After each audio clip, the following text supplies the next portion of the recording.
El último grito, sumergidos en el sonido de la confusión. Con César González y Rodrigo Lugones. Domingos de 15 a 16. Buenas tardes, damas y caballeros. Después de este accidentado comienzo, le damos la bienvenida a una nueva edición del Último Grito. Hoy tenemos una mesa completísima, un equipo bastante, ¿cómo lo podríamos llamar? ¿Tumultuoso? Tumultuoso completo, además, ¿no? Estamos todas... Complejo. Sí, complejo también. Tiene sus bemoles y sus sostenidos, este equipo. Sí, así que yo quería empezar charlando un poco de lo que va a acontecer el próximo 6 de agosto en el Congreso Nacional, donde se espera una convocatoria muy masiva, esperemos, de nuestro pueblo para evitar que se modifique la ley de tierras que permitiría que este país directamente pase a ser una especie de cualquier cosa, ¿no? Mirá, se sumó muchísima gente al reclamo, César. La verdad que yo tengo una especie de termómetro para detectar si una iniciativa, una convocatoria de estas características habla a un microclima social o si se amplía a gente que no está politizada o que no está detrás del calendario, de la agenda de lo que es la política todos los días, ¿no? Que básicamente ver si en mis redes sociales, en mis contactos de WhatsApp, gente justamente que no milita, que no está involucrada en la política de ninguna manera, comparte contenido que tiene que ver. Coincido que eso es un termómetro social muy importante cuando empezás a ver que hay gente que no está en el día a día de la política, empieza a compartir, aunque sea... Se sensibiliza con una discusión nacional que a priori, bueno, nos afecta a todos, pero bueno, a veces nos interesa muy poco, ¿no? Queda como en un nicho, en un microclima. Bueno, yo creo que está avanzando la interpelación a sectores sociales muy diversos. Yo creo que el Mundial colaboró a que esté tan en discusión el tema de la soberanía, el tema de lo argentino, el tema del nacionalismo, del patriotismo, y también sumo un aspecto más. Yo creo que el anuncio que hace de este decreto Milei, que pretende pasar por nacionalista, con la gente que supuestamente habló mal de Argentina y sus restricciones para el ingreso al país, para mí es una respuesta a, en primera medida, que básicamente él quedó del lado de Inglaterra en la discusión del Mundial, ¿no? Que estaba en contra de la bandera y tuvo que salir a hacer algo. Que tiene en su despacho una foto de Margaret Thatcher, que hubo un montón de entrevistas donde se reconoció gran admirador. Creo que sí, que hoy salió la encuesta que me pasaste, tiene un nivel de negatividad de los más altos del mundo, pero ya empieza a tener, de 2 años atrás, de ser uno de los máximos líderes de imagen positiva, a ser ahora uno de los máximos de imagen negativa. Sí, sería interesante que toda esa negatividad que se ve en las encuestas se traduzca en la calle, ¿no? El 6, que está la marcha. Yo creo que eso está empezando a pasar, humildemente, capaz que me equivoque, pero creo que, no sé, anunciaron los sindicatos, las 2 CTA, la CGT, que van a participar, la UTEP se va a sumar, al otro día hace una marcha por San Cayetano pidiendo trabajo. Claro, al otro día San Cayetano. Y también se va a dar ahí otra gran movilización. Se empieza a generar un clima que interpela y convoca a sectores muy distintos. El feminismo, el sindicalismo, bueno, sectores que a priori no dialogan todos los días. Sí, hay algo ahí que está diciendo que es muy bueno, que para mí es muy importante, que hay que terminar con la romantización del que va por su cuenta. Yo voy por mi cuenta, no voy con ninguna bandera. Hay que ir bajo una bandera, hay que estar organizados, porque si vas solo es más fácil que la policía te capture, te verdugue y te repriman. Si vos estás en una organización, y si no estás en ninguna, te recomendamos de este programa que vayas con una organización el jueves, porque es un gobierno con mucha sed de represión, y a lo que más miedo le tienen no es tanto a la gente en la calle, sino a la gente en la calle organizada. Y para eso sirven los sindicatos, para eso sirven las organizaciones sociales. Tenemos que volver a tener estructuras organizativas, no voy por mi cuenta como si eso fuera una virtud.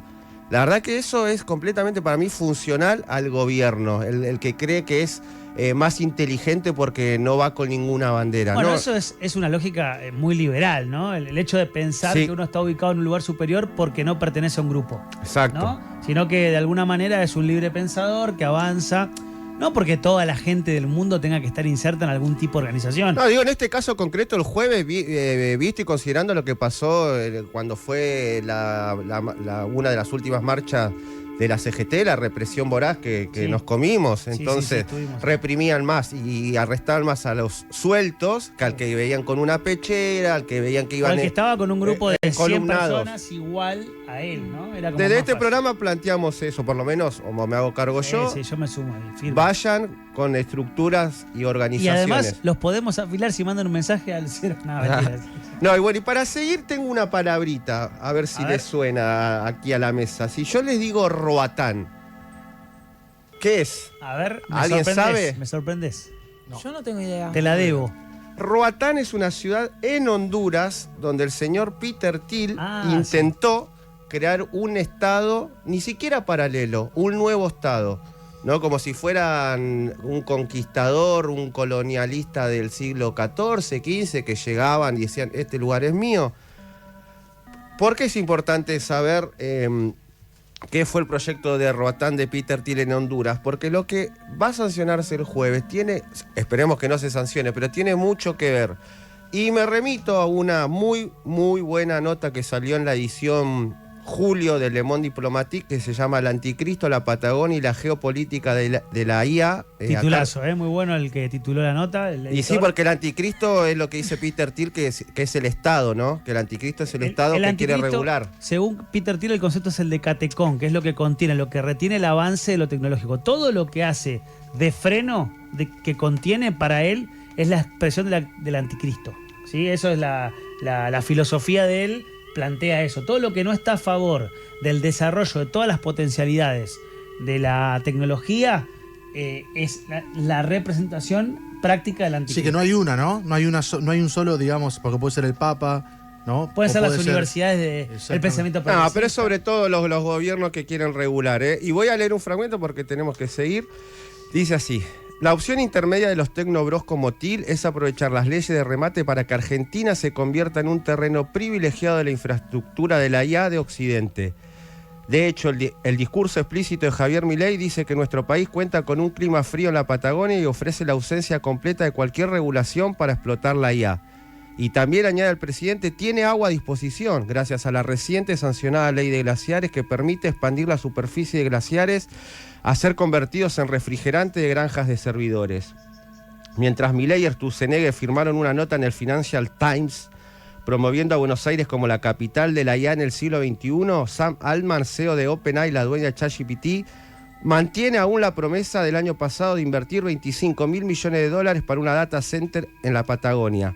Y Elon Musk anuncia que hará lo mismo y que desembarcará empresa insignia Tesla en nuestro país. Nada de eso ocurrió aún. Quizás están esperando nuevos obsequios legislativos. Eso es lo que va a pasar, eso es lo que está pasando. Necesitan leyes acordes y este fue el cierre de la editorial. Si alguien quiere decir algo más. Lo único es que tiene que ver con lo que hablamos cuando hablamos de la ilustración oscura y estas especies de colonias transoceánicas.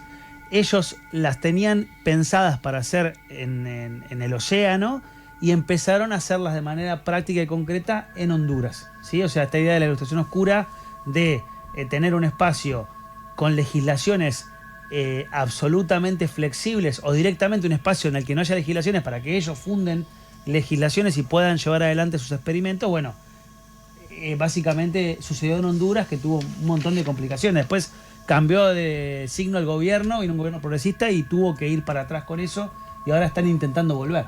Y hacerlo en Argentina. Bueno, así pasó el comienzo del Último Grito y seguimos ahora con Clase B a cargo de Victoria de la Torre, que veremos con qué nos deleita en el día de hoy.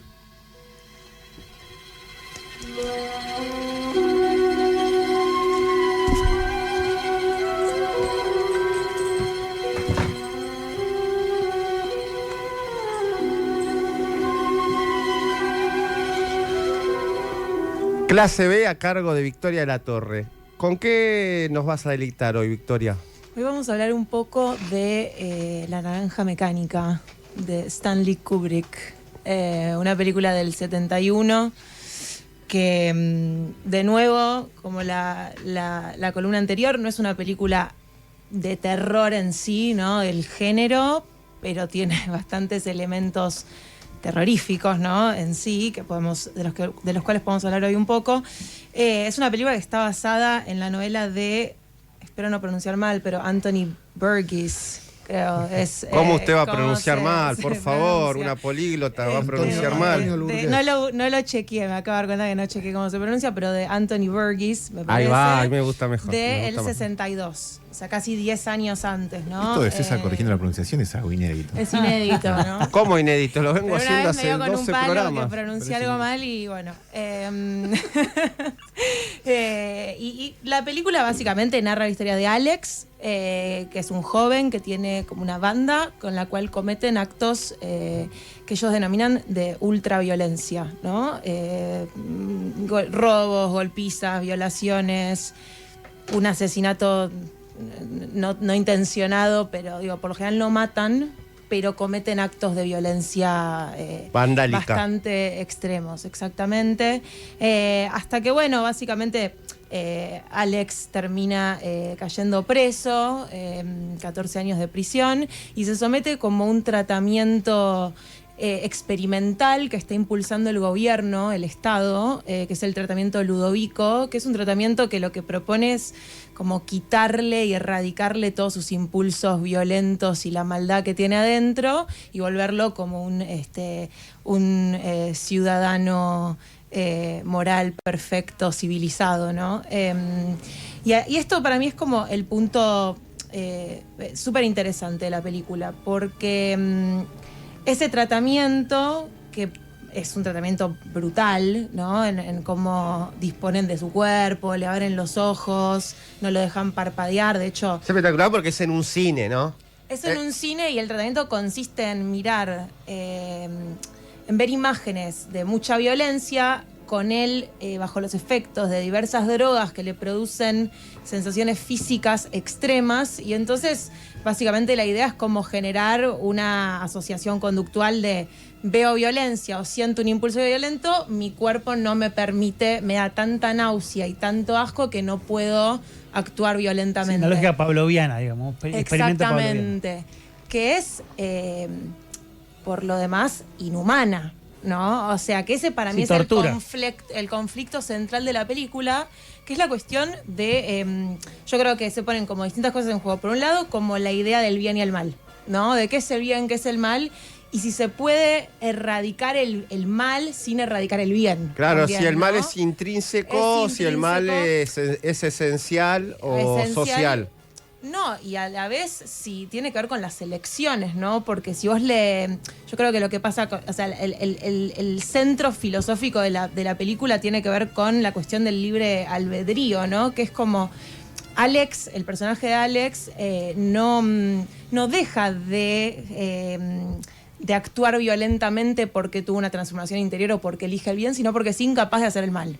No es que no tenga los impulsos, no los puede llevar a cabo. Sí, viste que las pruebas que lo escupen en la cara, lo insultan. Hay una parte favorita de la película en medio del tratamiento Ludovico, que le empieza a gritar, no hagan eso, no hagan eso. Y uno dice... Se pone Beethoven. Claro, dice, no le hagan el placer estético de algo no que le hagan queda... eso a Ludwig, ¿no? Dice, no se lo hagan. Y uno dice, ¿qué está hablando? Y era que no usen de forma indebida a Beethoven. Con respecto a la música, es la resignificación de Singing in the Rain, la canción. Yo, de hecho, cuando yo la canción la conocí por esta película, que me traumó tremendamente de chico esta película. Que mientras torturan a la pareja... Cantan Singing in the Rain. Y después ¿A quién no traumó la naranja después de mecánica, más grande, ¿no? vi Cantando bajo la lluvia y veo que y cuando escucho esa canción, mi sensación en el cuerpo era como de reconocer un gesto terrorífico. De que Stanley musical. Donen de golpe era un monstruo. Tremendo. Totalmente. Y además para mí tiene algo como bastante interesante en lo que uno puede pensar de la violencia, porque además es una película que tuvo muchísimo éxito en Estados Unidos y fue muy... De hecho, Kubrick mismo la sacó de distribución en el Reino Unido, porque habían... que para mí esto no es así, ¿no? Pero como gente que actuaba como todos querían Alex. ser Dugos. exactamente. Todos creo los que pibitos querían ser no dúos. es culpa de las películas esa violencia, en todo caso las películas la representan, pero bueno, eso es otra discusión. Gran Pero discusión, para 8 es otra programas. discusión, totalmente, que además una discusión muy propia del terror, ¿no? Que es algo que se le endilga mucho al terror, que es violencia, muerte, todos vamos a de repente querer salir a matar gente. Pero bueno, ¿A más vos no te allá pasa de eso cuando ves no, una película, no, no? al revés, creo que uno o sea, creo que eso es lo interesante, como los impulsos monstruosos los tenemos todos internamente. Es la condición humana para mí, a eso. Y después, justamente esta película es un poco para mí simbólica de lo que es lo social, que es pasás por un montón de instituciones que te reprimen, no porque todos querramos salir a matar a nadie, sino porque, por supuesto, que hay algo de la condición humana que es reprimida, ¿no? Digamos. Y después uno sale y eso está, de alguna manera, se presenta. Y creo que el terror tiene siempre esa cuestión de eso reprimido está, de alguna manera, y hay que abordarlo, de alguna manera hay que abordarlo. ¿Coincidís en que yo leí la novela y hay algunas diferencias, por más que creo que En el final, sobre todo, Burgess está en el guión también, si no me equivoco, o supervisó el guión, de que Kubrick plantea de que es la sociedad, no es el individuo. Se pone del lado de Rousseau. Es una película que parece joviana, de Hobbes, ¿no? El hombre es el lobo del hombre. Sí. Pero en ese final, que es toda esa hipocresía de la prensa y el presidente o el primer ministro con Alex y esa foto, para mí, que no está en el libro, ahí Kubrick está diciendo, no es Alex, no es el individuo, es la sociedad. Totalmente. Creo. No, yo coincido. A ver, yo creo que plantea una pregunta que no sé si se responde así total, como total, ¿es es una el individuo pregunta. o es la sociedad? Sí complejiza el tema de la violencia en decir, ok, todo el primer acto de la película se plantea como la violencia individual de un hombre y un grupo que son unos violentos tremendos y que eso nadie pone en duda que es violento. Muy carismáticos, sí. Muy carismáticos y obviamente que el personaje de él es adorable en un sentido. Y el mundo que construye estético, Y a la ¿no? vez La después película. Perdón, se y me plantea- parece algo muy interesante que es el tema del Nasdaq, ¿no? Que es la jerga que La jerga, crea... ellos son unos contraculturales Claro. totales en un sentido. O sea, hablan un idioma que no habla nada, hablan como su propio idioma. Con berretines, son como la diríamos acá. contracultura en un sentido. Y al mismo tiempo eso después se contrapone a una violencia estatal de la cárcel, de la policía, incluso de la familia que Esa lo familia. reemplaza y lo dejan en la calle. Sí, o pero sea, esa madre y ese padre. Claro, o sea que ahí ves ciertas disfuncionalidades de violencia, no del individuo, sino de todo un sistema, que son violencias que además están más legitimadas, como la violencia también está la pregunta de hasta dónde se pueden llegar, o sea, si el fin justifica los medios, ¿no? Digo, si vos tenés una causa buena, entre comillas, digo, de orden social y qué sé yo, si podés usar los medios hasta más inhumanos para generar ese fin que para vos te parece que es un fin legítimo. Bueno, esa pregunta es una pregunta muy interesante, ¿no? Sí, porque Para- tienen sentimientos, ¿no? O sea, ese sentimiento que evita el delincuente cuando comete el delito, sí los tiene cuando está preso, cuando los mismos amigos se pelean entre ellos, que se traicionan, como... Es una película que, como bien decís, se tuvo que retirar porque salían vestidos así a lastimar gente. A mí igual lo que no deja de llamarme la atención es que este señor venía de filmar Odisea al espacio. Sí.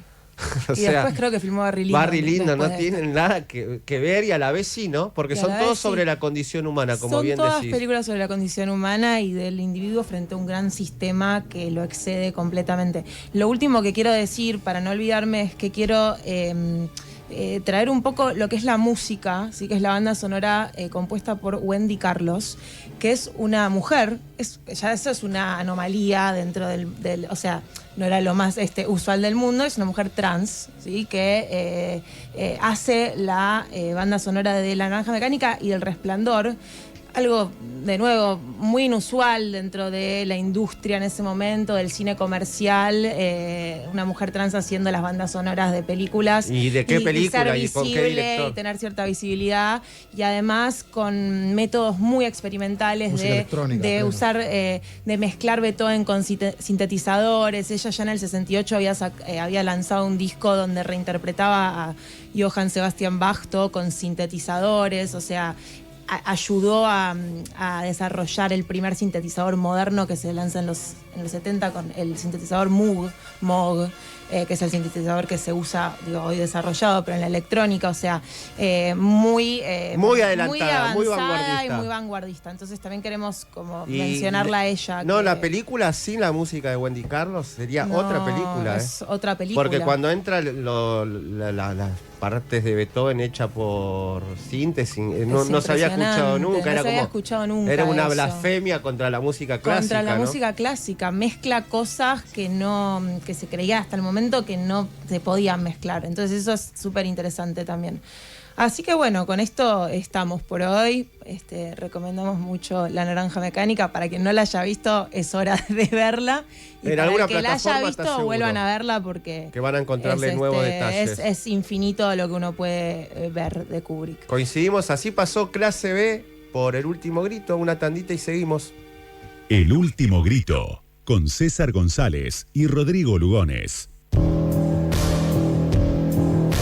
A las 15, casi 27 minutos del domingo 2 de agosto ya del año 2026, le damos la bienvenida a Lo Raro y lo Espeluznante a cargo de Marcelo Acevedo.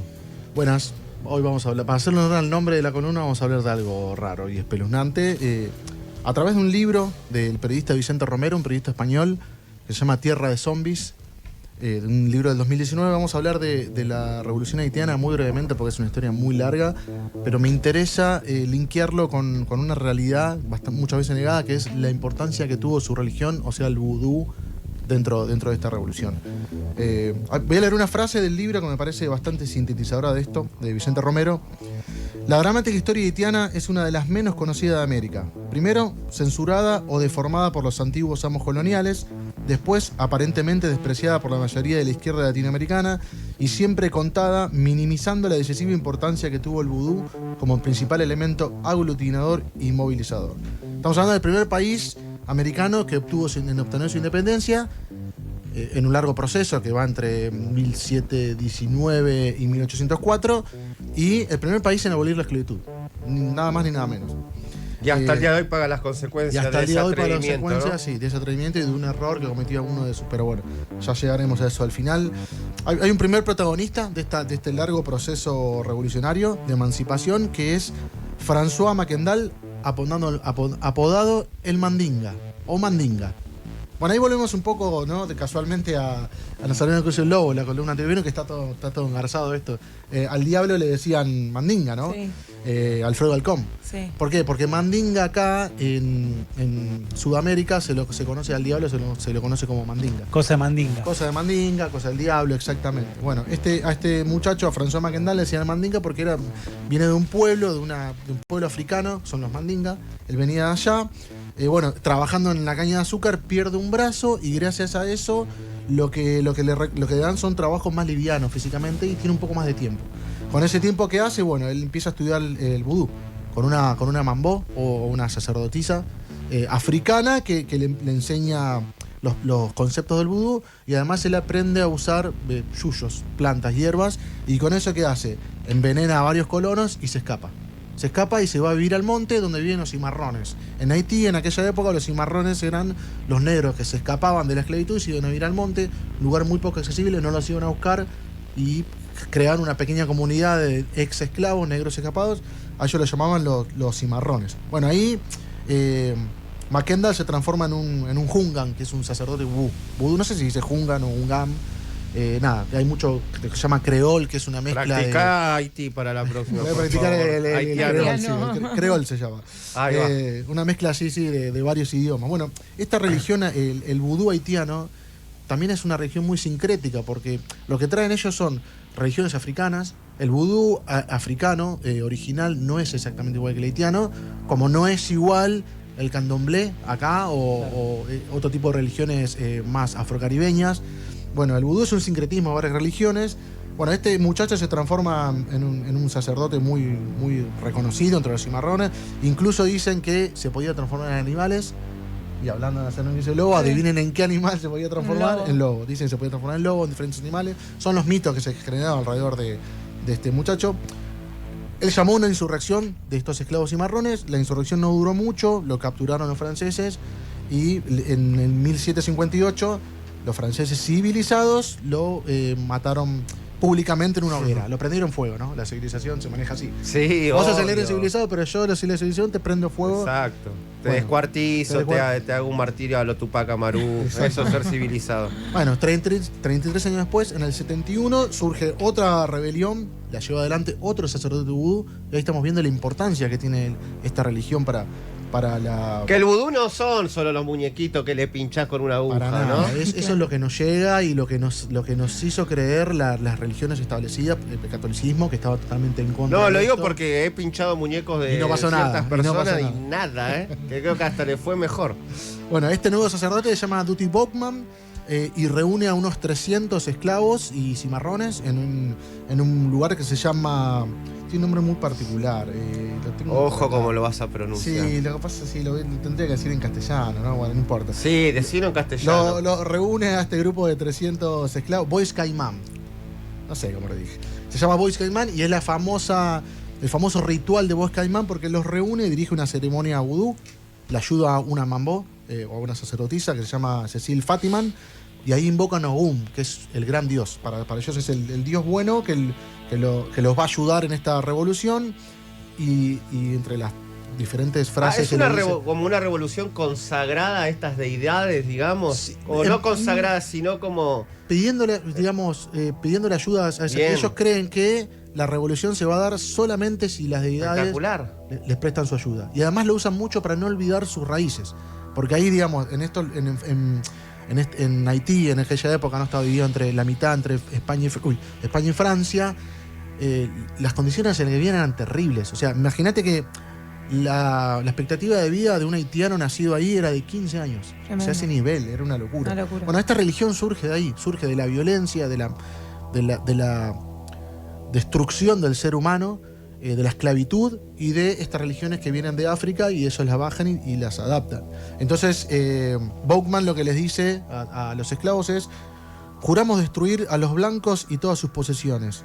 Déjanos morir antes que fracasar en el mantenimiento de este voto.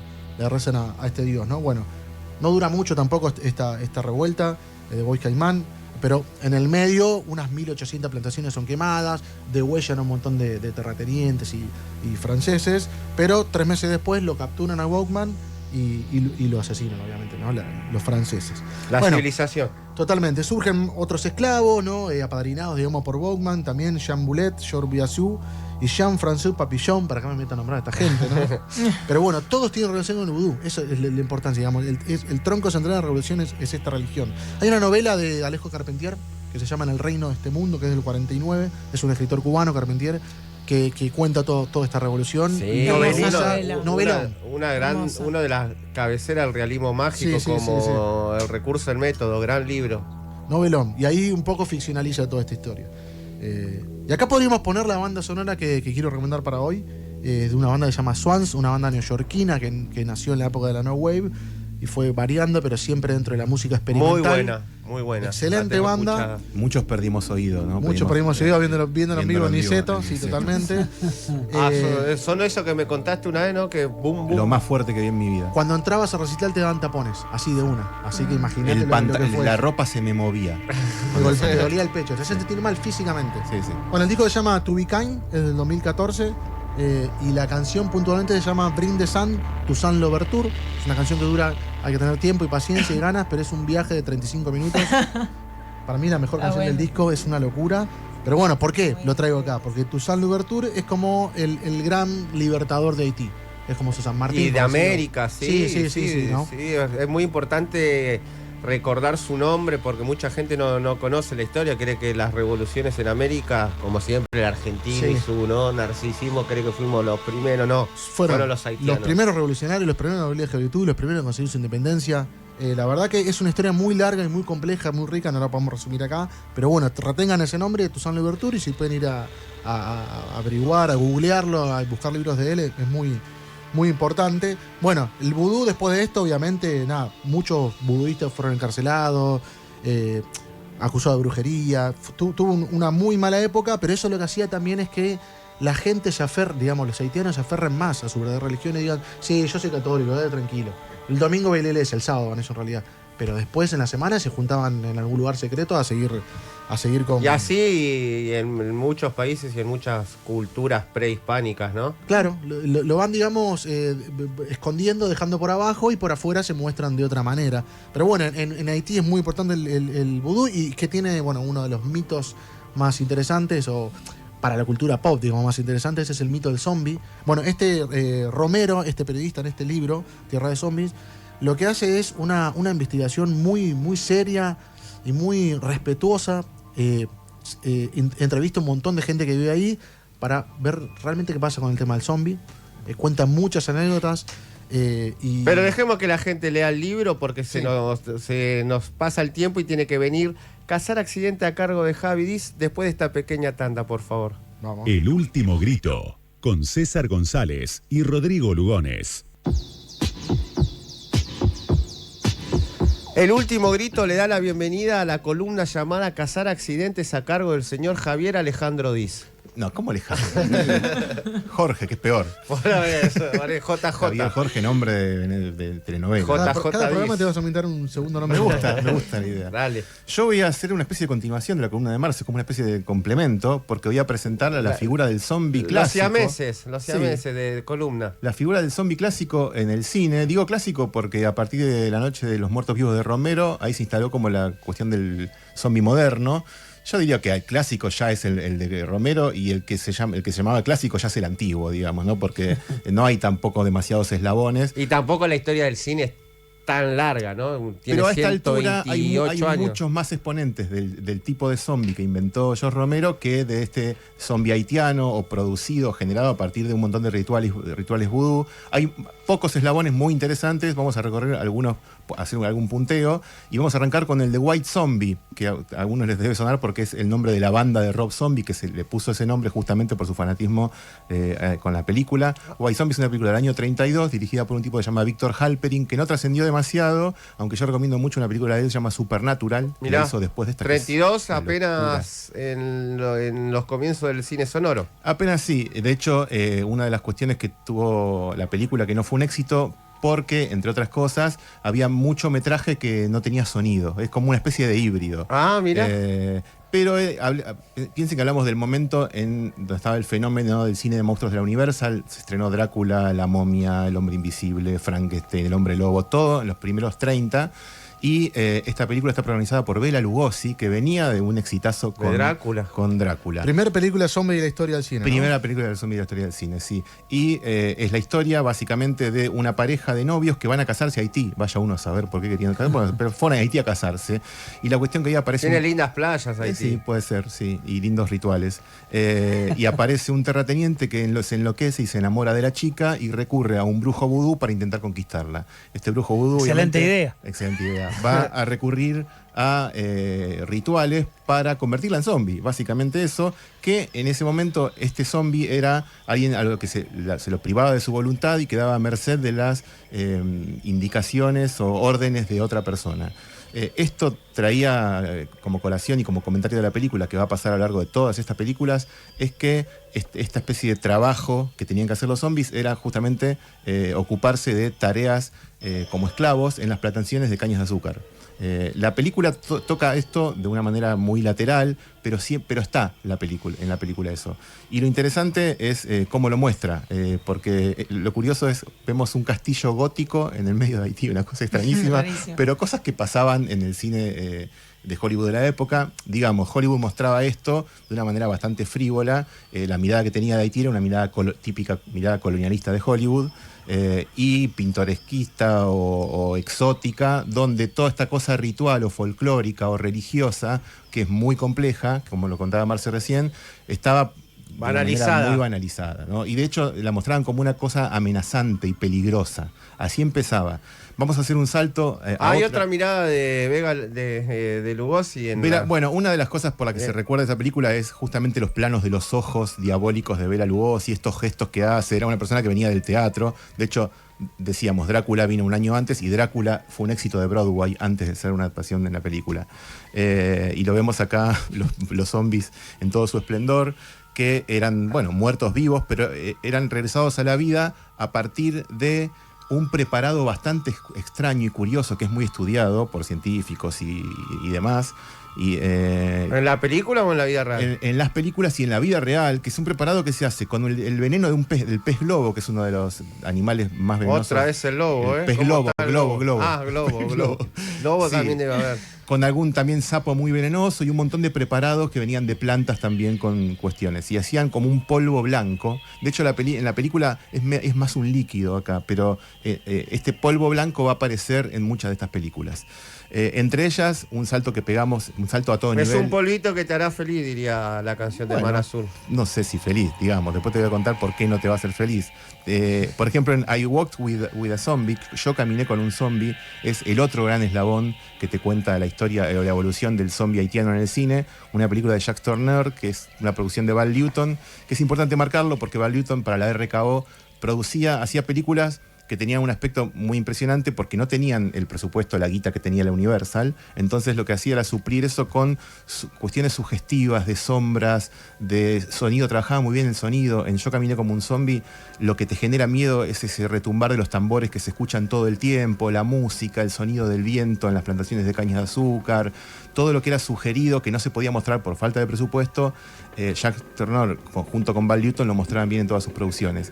Gran director. Gran Jacques director, Tourneur, gran director. Y lo que tiene esta película es tomarse con un poco más de respeto esta cuestión de la tradición folclórica y religiosa haitiana. Y social, ¿no? Y social. Con el tema de las plantaciones de y hecho, los claro, esclavos. una de las patas de la película, que es muy interesante, es que no está toda el origen de lo diabólico y lo de la cuestión zombie solamente en la cuestión ritual, sino que hay una tensión muy fuerte entre lo que eran los descendientes de los colonos europeos con los afrocaribeños, los lugareños de la isla. Hay una tensión todo el tiempo y la película lo que te sugiere es que el verdadero, o una de las cuestiones fuertes detrás de toda la cuestión zombie pasa por esa tensión. Porque como lo mostraban en White Zombie, la película que hablamos antes, los zombies eran usados por gente poderosa para trabajar en las plantaciones de cañas de azúcar.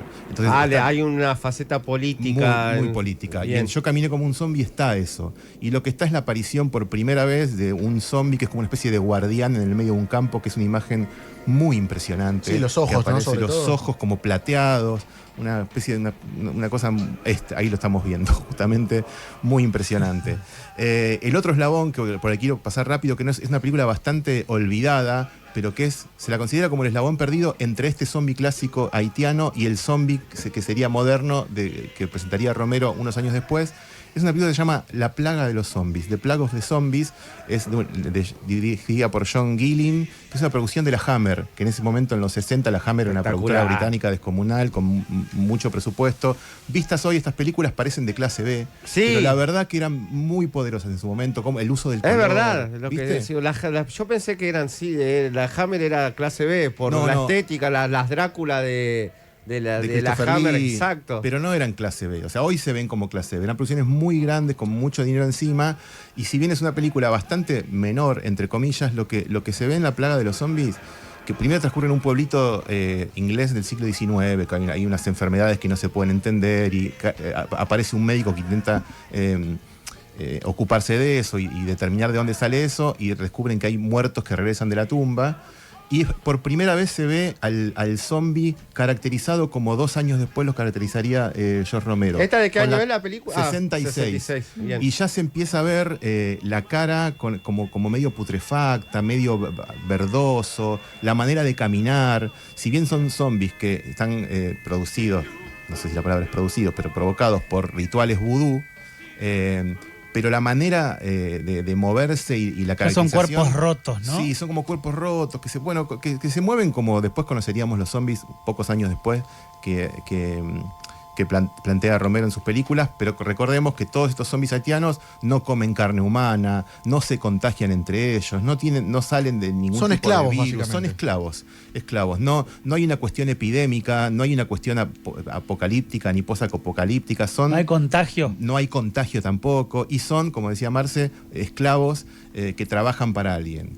Y después vamos al que es el caso más característico y más espectacular de todos, una película de Wes Craven que se llama La serpiente y el arco iris, que a mí me traumó, así como La naranja mecánica, a mí me traumó mucho esta película, la alquilé mucho en VHS en su momento, una película del año 88, pero lo que tiene de increíble es que está basada en un libro que escribió un antropólogo llamado Wade Davis, que se llama igual, La serpiente y el arco iris, que es un estudio profundo sobre un aparente caso real. Había un tipo que se llamaba Clervius Sí, en Narcís. realidad Davis fue a Haití, a buscar el polvo mágico. El polvo, polvito claro, mágico. fue a ver qué pasaba con ese polvo. Fue a ver Y se encontró con esto. Sí, encontró como varios ingredientes y después con eso escribió el libro La serpiente del arco iris. En el año 80 apareció un tipo, que es Clervius Narcís, le tocó la puerta a la hermana. Digo, hola hermana. Digo, escúchame, si sos mi hermano, te enterramos hace 18 años. Y era el hermano. Es un tipo que dijo haber sufrido un proceso de zombificación, así se llamaba. Lo enterraron, él estaba consciente cuando lo enterraron. Él no podía moverse, no podía expresarse, solamente sentía todo. Lo enterraron, alguien lo desenterró muchos años después y lo iba como manteniendo a flote, más o menos, con estos polvitos. No comía nada y lo hacían trabajar en ese estado de zombie en las plantaciones de caña. Le de daba un azúcar. B12, algo cada tanto. Alguna cosita le daban. En un momento, el brujo que le provocó toda esta cuestión, que hizo todo este ritual, muere y él de alguna manera empieza a salir y empieza a zafar de este estado. Wes Craven es el de Pesadilla por Scream, eso. de Scream. Y de Scream después, claro. Bueno, esta película quedó Claro, más... la novela es de Wade Davis. De Wade Davis. Y en esa novela se basa Wes Craven para... Claro. Y este es un caso muy famoso. Es el caso de zombificación real, supuestamente real, más famoso de la historia. Después se empezó a estudiar de que hay algo de eso. Hay como unos preparados que provocan este estado parecido al del zombie.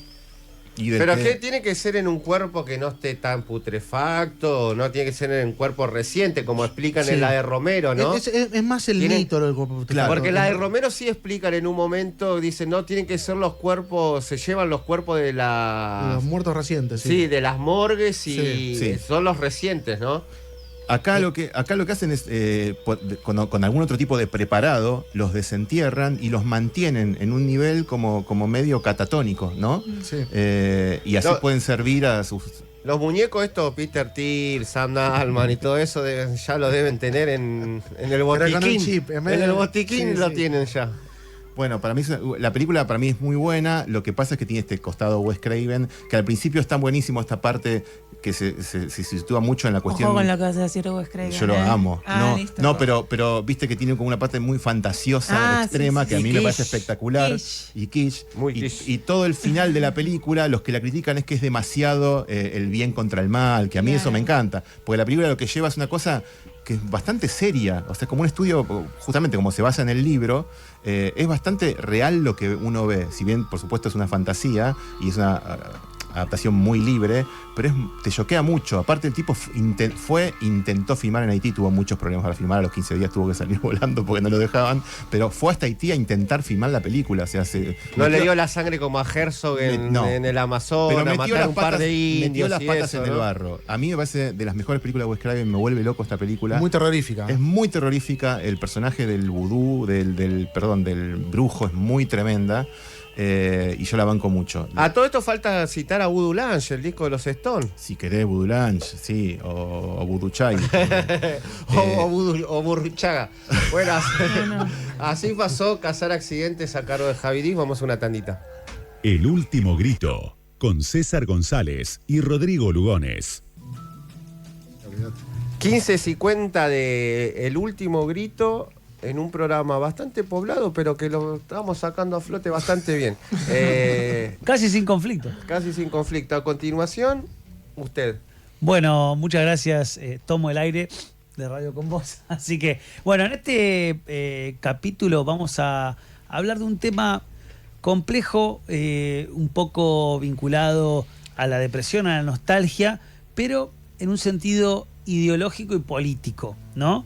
Se trata del concepto de la lenta cancelación del futuro de Mark Fisher, que está presente en un texto que lleva este mismo título y que después desarrolla en otros ensayos a lo largo del libro Los fantasmas de mi vida, que es una compilación de ensayos que publicó en castellano, Caja Negra Editora. Y es interesante porque aparece esta idea tomada de una frase de Bifo Berardi. Fisher lo admite, dice, esta es una idea de Bifo, como varias de las ideas de Fisher que él dice, yo las tomé Jameson, Bifo, ¿no? En este caso es una combinación de Bifo con algunas ideas que va a decir Jacques Derrida, el filósofo postestructuralista, en un libro que fue muy importante para la filosofía política de los años 90. Recordemos que entre el 89 y el año 1990 cae el muro de Berlín, termina una etapa, la etapa que había inaugurado la Revolución Rusa en 1917, y el marxismo entra en una crisis fenomenal, teórica y política, ¿sí? Una crisis de la que todavía no ha podido salir. Sí, porque se aplica lo que dice Marx. En teoría y práctica es lo mismo. Si cae la teoría, cae la práctica. Si cae la práctica, no hay teoría. Pero a la vez, este libro de Jacques Derrida toma una frase que ya había dicho otro francés, que como pasa casi siempre con el postestructuralismo, que son cosas que estaban escritas en un libro de los años 60, pero que como el libro es muy complejo, muy difícil y realmente es una especie de obra monumental del pensamiento dialéctico, que es la crítica a la razón dialéctica de Sartre, se chorean el concepto central del libro, que es: el marxismo no puede ser derrotado porque no fueron derrotadas las condiciones que le dieron origen a ese pensamiento. En tanto y en cuanto el capitalismo como tal exista y las críticas ejercidas por Marx no sean canceladas en una superación, va a seguir teniendo vigencia el pensamiento, que es básicamente, resumido muy sencillamente, lo que toma Derrida para decir en Espectros de Marx, el estado de la deuda, el trabajo del duelo y la nueva internacional. Miren el título que eligió. Es así entero el título, no solo los espectros de Marx. Exactamente, el estado de la deuda, es decir, la fase financiera del capital, el trabajo del duelo. ¿El duelo por qué? Y porque se está muriendo una forma de entender el mundo, una forma de hacer la política en el mundo. La gran pregunta leninista del qué hacer comienza a tener otro tipo de implicancias y comienza a ser impugnada. Digo, Cornelius Castoriadis, Ernesto Laclau, Toni Negri. Toni Negri un poco más desde el lado del militante, ¿no? Porque eso vamos a reivindicarlo. Él estuvo preso, él nunca renunció a la figura del militante, a diferencia de un filósofo argelino que se autopercibía francés como Jacques Derrida, ¿no? Que a la hora de pelear en la guerra de liberación eligió el bando de los colonizadores. Entonces, el trabajo del duelo, de todas formas, él recupera esta idea de que Marx va a volver como un espectro. ¿Se acuerdan esta idea del fantasma que recorre Europa, el espectro que recorre Europa, que era el espectro del comunismo, va a decir Marx, ¿no?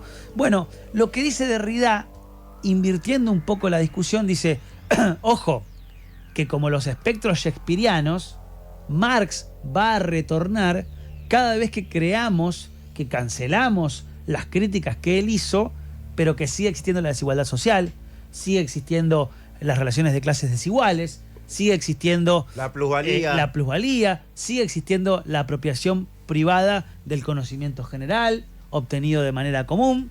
Bueno, de alguna manera trata de confluir la idea de una época en duelo por una ideología que está cayendo y al mismo tiempo qué hay que pensar para seguir teniendo como horizonte regulador la idea de la igualdad social, ¿no? Entonces va a decir Derrida, ojo con los que festejan, porque acá, más allá de la derrota político-económica de un modelo que está terminando, sigue teniendo vigencia el planteo general, tal vez no en su estructura dogmática estricta. Sí, porque el capitalismo no es el mismo que vio Marx, que apenas vislumbró el ferrocarril, no llegó a ver la cadena de montaje fordista, no llegó a ver nada de eso, así que obvio que necesita una actualización. Esta búsqueda de los espectros de Marx, estos retornos de los espectros de Marx, va a tomar un nombre, un concepto, que es la jauntología. Es ir a buscar, de alguna manera, cómo se manifiestan estos espectros que dan vueltas en la cultura, en el pensamiento. Fisher va a tomar esta idea también, ¿no? Está muy presente en todo el libro, pero es un concepto de Derrida, que también lo dice, él no tiene ningún problema. Cuando se roba un concepto, él pone la nota al pie, exactamente. Sí, no dice que es algo que se le ocurre a él. Me parece que es valioso en un pensador. No hace la de Milei. No, para nada. ¿Y qué va a decir? Va a decir, este libro a mí me impactó de una manera central porque me ayudó a entender cómo estoy viviendo esta época actual. Dice, yo fui fascinado por la cultura de los 60, los 70 y los 80 e incluso la de los 90. En cada momento yo veía que la música era totalmente innovadora, que proponía una estética que miraba hacia adelante y negaba la anterior, que no buscaba la repetición. Y si de pronto de los 2000 para acá yo veo que se consagró lo que mi amigo Simon Reynolds va a decir después, llamó retromanía. Esta especie de adicción por volver a repetir todo el tiempo lo que ya se hizo. Ahí aparecen, 3 o 4 bandas centrales como los Arctic Monkeys, como The Strokes, como los White Stripes, que son bandas, The Hives, bandas que hicieron lo que se llamó el retro rock de los primeros 2000. De hecho, él va a decir, lo que están haciendo los Arctic Monkeys en determinado álbum y en alguna de sus canciones, yo ya se lo voy a hacer a Game of Four y a un montón de bandas más. Y no quiero ser este viejo choto que viene a decir, todo tiempo pasado fue mejor. Yo estoy incómodo con esta idea, pero a la vez veo que el presente tiene algo peor que repetirse solamente, sino que está impedido de pensar una propuesta reguladora para adelante. Antes todos pensábamos en el futuro en términos transformadores y revolucionarios. Hoy parece que el futuro le pertenece a la derecha, a los neoliberales. El socialismo se convirtió en un modelo de austeridad en el que tenés que comprarte mucho papel higiénico porque una de esas escasea en algún momento, que es la crítica que siempre hace Zizek, por ejemplo, en los que no te llega el petróleo, en los que te quedás sin luz varias horas al día, ¿no? Digo, los modelos cubano, venezolano, por incidencia de los bloqueos económicos, pero a fin de cuentas los resultados concretos y materiales son esos. Aparece como capturado el imaginario progresista, socialista, del lado de lo atrasado, lo anticuado, y aparece como novedad, como propuesta hacia adelante, lo neoliberal, lo estrictamente tecnoligarca. Hoy lo vemos con más claridad, ¿no? Salvo la aparición de China, que en ese momento no la registraba del todo el amigo Fisher, que sería un modelo socialista con, grandes componentes de ciencia ficción que podrían asombrar al más maravilloso. Sí, bienestar con un hipercontrol social, ¿no? Donde el Estado te controla literalmente cada uno de tus pasos. Exacto, y lo que va a decir Fisher es que esta dificultad para duelar el tiempo histórico que se nos fue y la incapacidad para proponer un futuro distinto hace que sea la pérdida misma la que se perdió, porque no tenemos ni registro inclusive de lo que se perdió. De perder, de lo que es perder. O sea, no hemos sabido establecer un duelo. Ustedes saben la distinción entre duelo y melancolía que hace Freud, y los duelos patológicos y los duelos naturales. Ustedes saben que cuando una persona atraviesa un duelo, va a decir Freud, la sombra del objeto perdido recae sobre ese yo, sobre esa persona. ¿Qué quiere decir? Esa persona destinaba líbido, destinaba cariño, afecto a un objeto que desapareció, una madre que se fue, una pareja que no está más. Y ese envío de afecto, de líbido a ese objeto amado, querido, sigue ocurriendo, pero no encuentra al objeto que se fue, porque justamente no está más. Entonces, ahí aparecen 2 etapas. La melancolía, que si se profundiza en el tiempo puede convertir al duelo en patológico. Mucha gente que queda de alguna manera atrapada en esta idea eternamente melancólica de lo que se fue. Pero Fisher se va a preguntar por las implicancias políticas, y con esto vamos cerrando, de qué significa quedarte atado a una melancolía. Porque cuando cantas, vamos a volver, ¿no? ¿A dónde vamos a volver? Como si fuera que es posible volver a lo que ya no existe más. Y a la vez es una promesa igual. Ni siquiera un reencuentro. Pero es una promesa de futuro. Pero claro, pero es una promesa de futuro que está atrapada, va a decir él, por una idea melancólica que no tiene que ver con la construcción de algo distinto. ¿Por qué? Porque ni cuando te peleas con tu ex y te volvés a escribir un tiempo después y le decís hola perdida, ¿cómo andás? Ese reencuentro es verdaderamente un reencuentro con la persona con la que dejaste de salir hace un tiempo, porque esa persona ya es otra.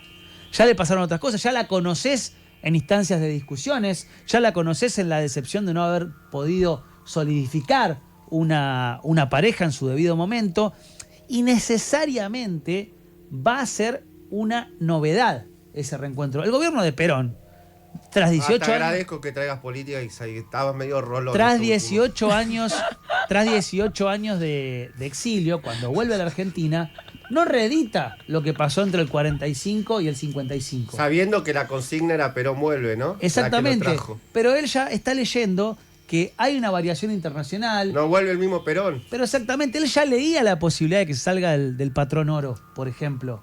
Bretton La Woods crisis árabe. lo estaba la crisis viendo, petrolera. lo del petróleo, y él dice, ojo, que el mundo al que vamos es otro. Por eso escribe otro libro, que es el modelo argentino para el proyecto nacional, que es un poco... Donde incluye la faceta ambiental. Exactamente. Da una discusión para reactualizar, ¿no? Entonces la idea me parece que de la política, y con esto cerramos definitivamente, que nos quiere traer Fisher, y la próxima vamos a hablar de modernismo pulp, y cómo el estado de bienestar y los socialismos realmente existentes generaron condiciones para que la clase obrera haga grandes obras de arte sofisticadas en un formato ultra popular que alcanzó a todos y a todas en épocas clave. Pero bueno, así comienza la primera parte de la lenta cancelación del Y que fútbol. lean a Perón también es un gran cierre. Lean A Perón Rolón no tanto. A Rolón no tanto, lean a Perón. Lean a Freud. No, a Perón más que a Freud. También a los dos. Esto fue El Último Grito. Gracias, Rodrigo, por tu columna. favor. Gracias a Carlos en la operación de sonido. Gracias, Matías. Gracias, Pedro, nuestro productor. Y tenemos nuestras redes, que es elultimogrito.fm en nuestro Instagram y YouTube, elultimogrito.fm. Gracias a todos y a todas las personas que nos escuchan. Hasta el domingo que viene.